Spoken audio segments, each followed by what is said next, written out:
Halo, perkenalkan nama aku Rika Abdurrahman Panata, aku dari generasi Z. Hai, perkenalkan nama aku Kimberly Gabriela Renata, aku dari generasi milenial. Halo, nama saya Yeni Setiawan dari generasi X. Hai, saya namanya Stefani, saya generasi baby boomer. Tepatnya ke pertanyaan mengenai karir. Pertama itu, bagaimana Anda mendefinisikan kesuksesan dalam karir Anda? Ya, Ini dulu. kalau menurut saya sih sukses tiap orang kan memang mungkin ada kayak kepikiran untuk ya memang harus berkarir, tapi kan tiap orang kondisinya beda-beda. Jadi mungkin ada orang yang karirnya mungkin ada yang sukses, ada yang enggak, karena mungkin ada ya yang dihadapi masalah kan beda-beda ya tiap orang. Jadi kalau misalkan apa yang sukses dalam karir itu mungkin dia ada suatu goal yang harus dia yang mungkin ingin dicapai, terus dia bisa mencapai goal itu, ya itu mungkin menurut saya sih itu sukses gitu. Menurut aku sih gitu itu bagaimana? Ya, karir itu memang dari diri sendiri ya. Kalau karir itu dari diri sendiri, dia bisa nggak apa yang dia punya di dalam diri dia itu bisa dikembangkan ke masyarakat atau ke orang banyak gitu. Sukses enggaknya itu tergantung juga dari kita gitu ya. Ya begitu sih menurut saya ya. Kalau menurut aku, sukses itu nggak harus dari kata-kata orang. Jadi kamu sukses, kamu ini itu gitu. Enggak. Tapi gimana caranya kita menganggap diri kita itu sudah sukses dengan apa yang sudah kita kerjakan selama ini gitu. Jadi yang bisa menilai kesuksesan itu ya kita sendiri gitu, bukan orang lain gitu sih. Karena kesuksesan juga tiap orang beda ya. Iya betul. Karena kan standar kita sukses kan mungkin sama orang lain beda. Iya betul. Karena ya memang iya sih, karena bagi aku kayak sukses itu mungkin kayak financial freedom lah segala macam mungkin, tapi kan mungkin buat orang lain beda ya. Iya.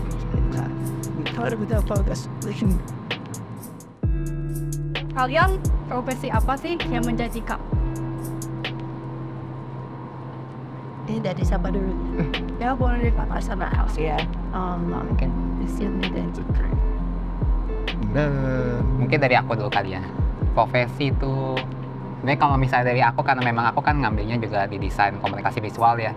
Ya menurut aku sih itu bakal jadi profesi yang menjanjikan sih, karena kita melihat terlebih kan dalam beberapa tahun terakhir kita banyak banget ngelihat kebutuhannya, kayak contoh aja kayak ngebuka kafe aja kan pasti ada segala poster, segala brosur, segala macam. Terus ngedesain itu kan itu banyak banget, dan desain itu nggak cuma terpaku ke cuma ke visual aja, tapi banyak gitu di produk, terus barang segala macam. Menurut aku sih itu menjanjikan nih. Iya, kayak gitu sih. Mungkin dari Ci gimana?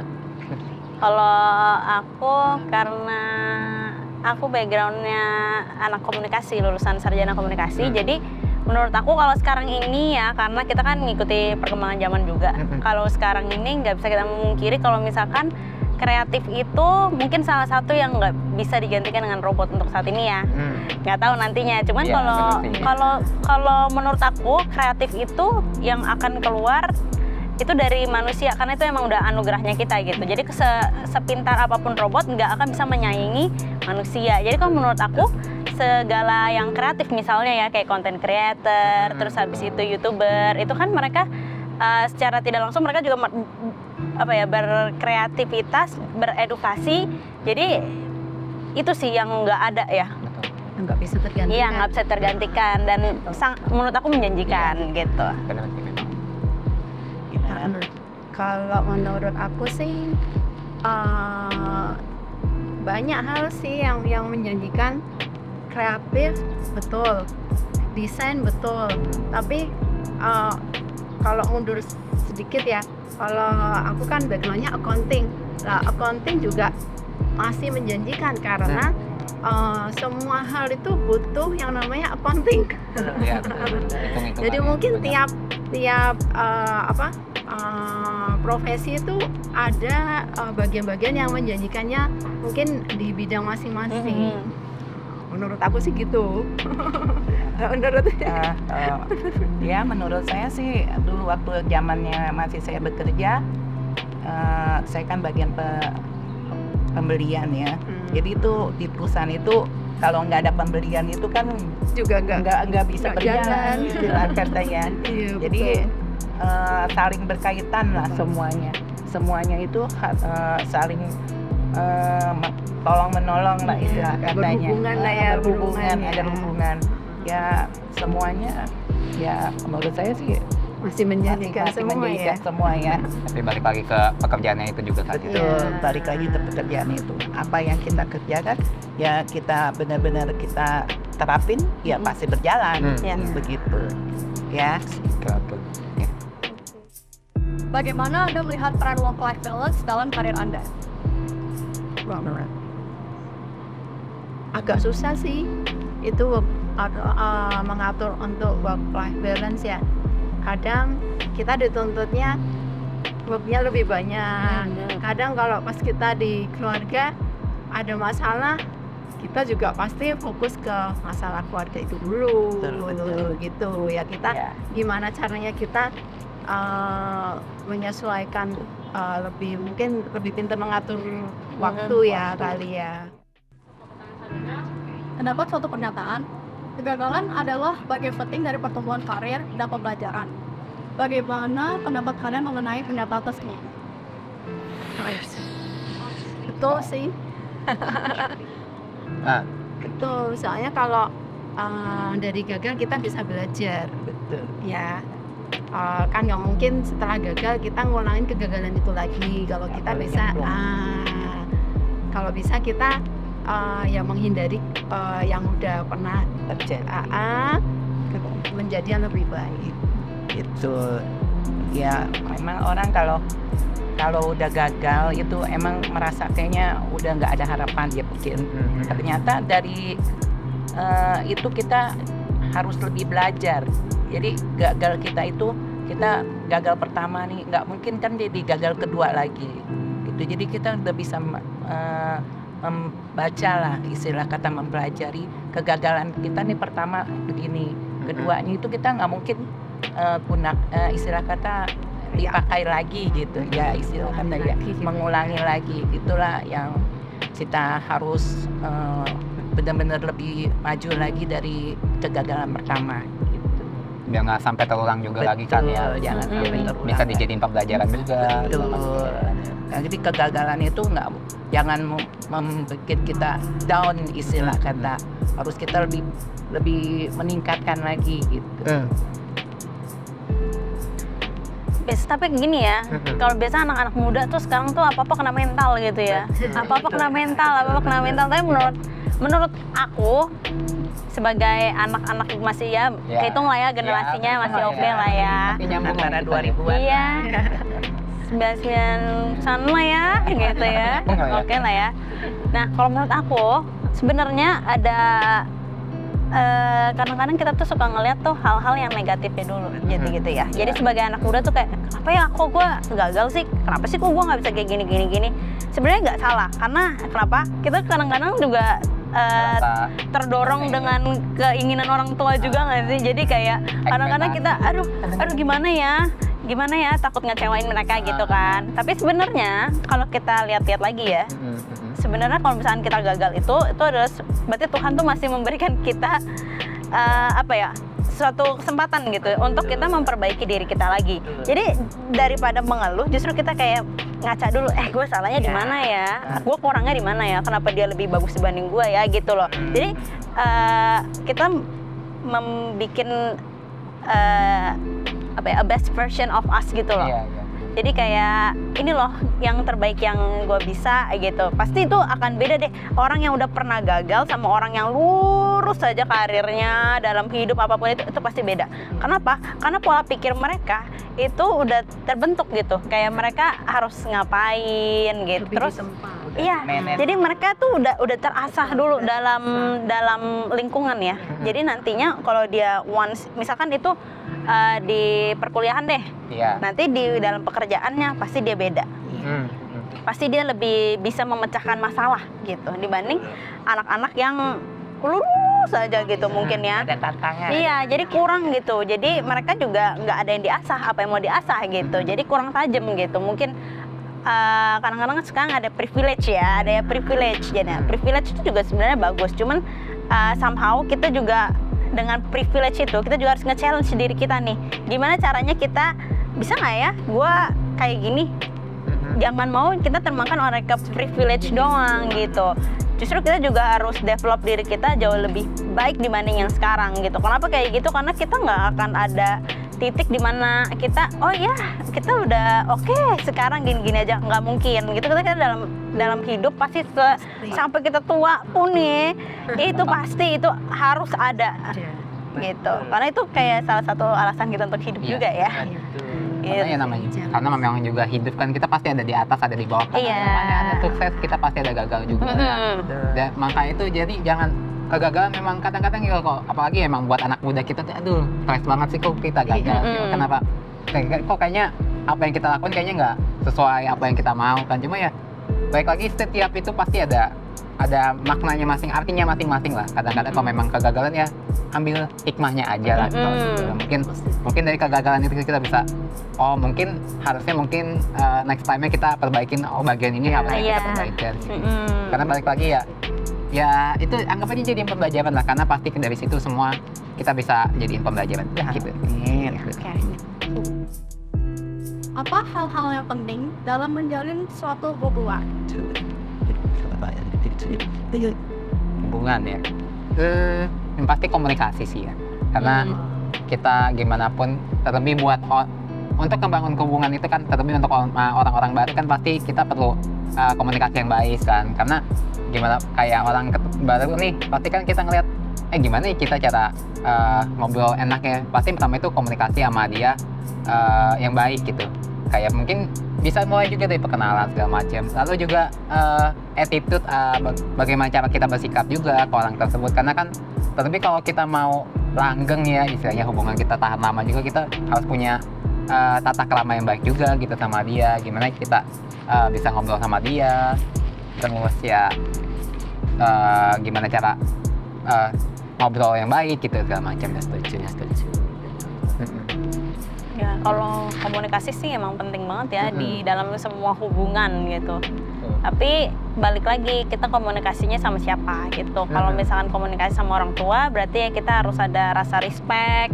Terus nggak cuman attitude juga sih dalam berkata-kata ya. Jadi kalau sama orang yang lebih tua setahun aja tuh kita udah harus beda lah. Iya, Ibaratnya cara ngomongnya harus beda.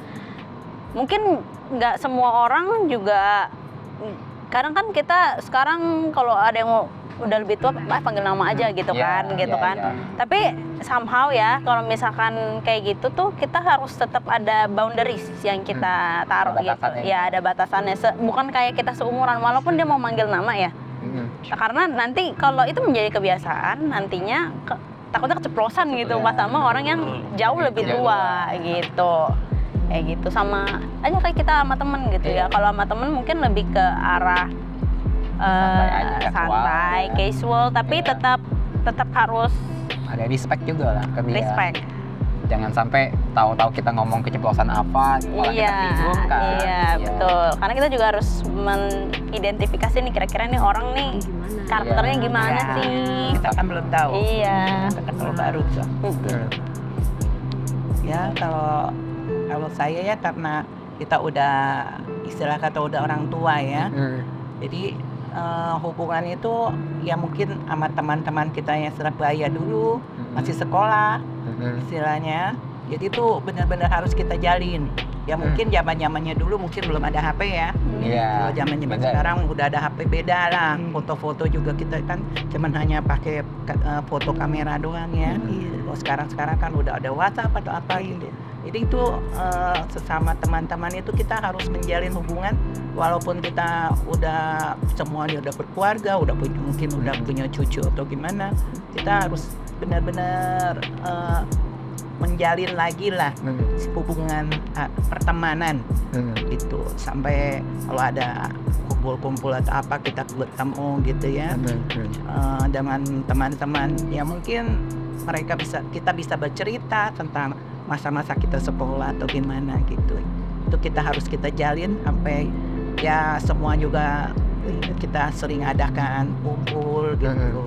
Jadi kita bisa ketemu maksudnya mengenang-enang gitu masa-masa kita sekolah gitu aja hubungan yang harus kita jalin gitu aja.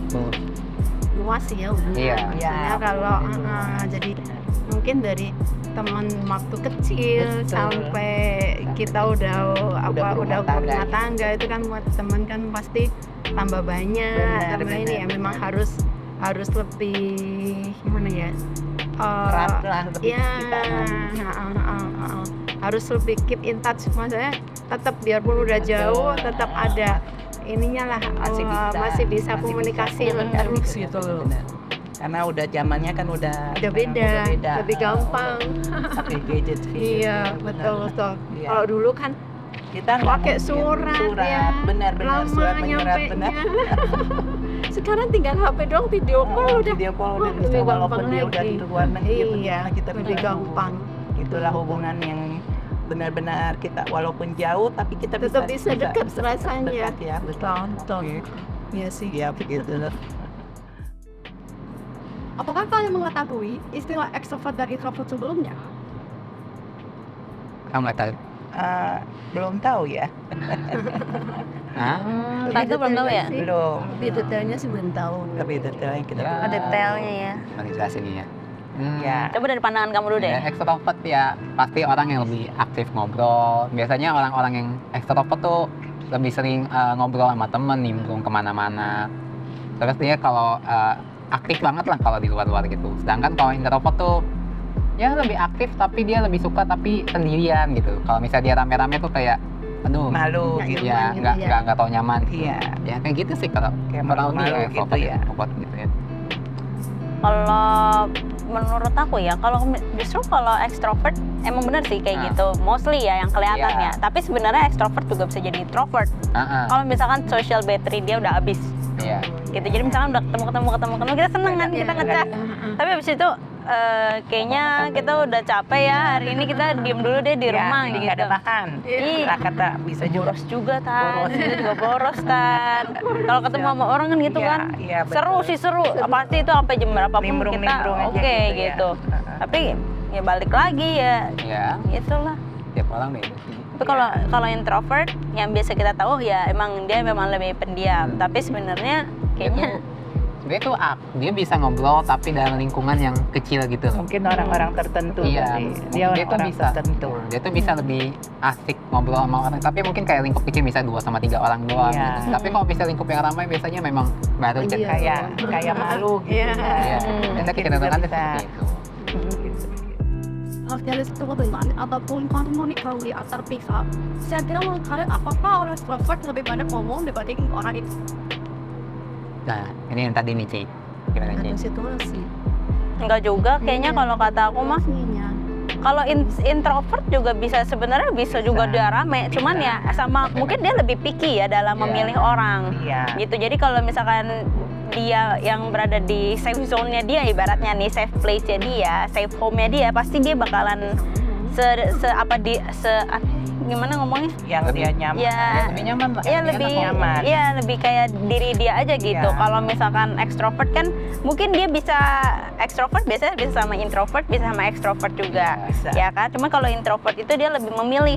Betul. Dia bisa berteman dengan extrovert, Iya. tapi mungkin dia batasnya, akan memilih-milih. Ada batas. Dan kita sebagai aku kan ekstrovert ya. Jadi kalau kita Lihat ya. sebagai anak ekstrovert itu kita tuh harus tahu juga, harus menganalisa nih kira-kira nih orang nih introvertnya tuh suka diapain ya gitu. Misalkan kayak dia nggak suka kita terlalu bawel, ya kita jangan bawelin gitu. Kalau misalkan dia sukanya hal-hal yang lain, misalkan dia demen main sama kita, sama cocok nih sama kita nih, ya udah nggak apa-apa. Cuman intinya gini, nggak cuman ekstrovert doang yang harus mengertiin introvert, tapi introvert juga harus mengerti ekstrovert. Jadi plus minusnya kan pasti ada lah ya. Nah itu kita harus saling mengerti, saling ya melengkapi gitu. Makanya komunikasi bagus, langgeng ya gitu lah. Gitulah. Ya karena memang gimana pun ya ekstrovert ya memang balik lagi kalau secara general apa secara umum memang ekstrovert itu memang terlihat memang lebih banyak ngobrol ya. Dominan. Iya lebih dominan. Karena ya gimana pun ya tadi sama kan ekstrovert itu cenderung lebih ngobrol ke orang tuh lebih gampang. Sedangkan ya tadi kayak Cicim bilang kan introvert tuh lebih memilih gitu lah, ya memilih tempat di mana sih dia mau ngobrol gitu. Tapi memang balik lagi ya introvert itu bukan berarti nggak bisa ngomong ya. Dia tuh bisa, tapi memang pilih lokasinya di mana, terus tempatnya di mana. Bahkan kalau kita lihat pun kalau di internet pun banyak kok introvert tuh yang bisa malah public speaking, ngobrol di tempat orang banyak. Itu bukan karena dia memang introvert, tapi memang dia juga bisa gitu. Kalau memang dia haruskan ya dia bisa gitu. Kayak gitu sih, karena ya extrovert memang iya lebih banyak ngomong, tapi introvert juga bisa. Tapi memang lokasi dan tempatnya aja yang beda-beda ya. Betul. Kalau orangnya nyaman, Iya. introvert bisa ngomong Iya. banyak. Betul. Nyamanan dia. Apalagi kalau orang yang udah deket, udah kenal Iya, lama, iya. introvert pasti ngomongnya Pasti, juga bisa. pasti. Jadi dia memberikan kecocokan. Iya, betul, betul. Cocok dulu baru bisa ngomong. Baru bisa. Betul. Jadi ada bahan. Iya benar. Kalau nggak ada Kalau ini, nggak ada ini bingung mau ngomong apa. benar-benar gitu. Betul kayak Iya. gitu ya.